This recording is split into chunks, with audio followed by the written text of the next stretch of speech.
હિંમતનગરમાં સહકારી જીન પાસે મોટો માર્ગ અકસ્માત આજરોજ સવારે સર્જાયો હતો, જેમાં અકસ્માતમાં 7 લોકોના ઘટના સ્થળ પર જ કમકમાટી ભર્યા મોત થયા હતા અને એક વ્યક્તિની હાલત ગંભીર હોવાનું જાણવા મળી રહ્યું છે.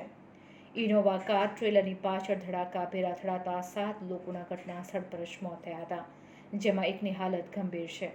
મૃતકો શામળાજીથી કાર લઈને અમદાવાદ જઈ રહ્યા હતા. મોડાસા કડવા પાટીદાર સમાજ વાડી સામે એક દર્દનાક માર્ગ અકસ્માત સવારે સર્જાયો હતો. અકસ્માતમાં કારના ટુકડા થઈ ગયા હતા. આ ઘટનાની જાણ થતાં જ સ્થળ પર હિંમતનગર પોલીસનો કાફલો પહોંચી ગયો હતો.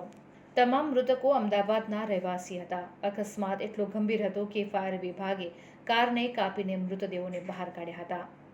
મળતી માહિતી અનુસાર વહેલી સવારે ઇનોવા કાર ધડાકાભેર ટ્રેલર સાથે અથડાઈ હતી, જ્યાં આ દુઃખદ ઘટનામાં 7 મૃતકોને કાળ ભરખી ગયો હતો. આ ઘટનાને પગલે પોલીસે આગળની વધુ કાર્યવાહી હાથ ધરી છે. રિપોર્ટર જયપ્રકાશ જોશી, સાબરકાંઠા.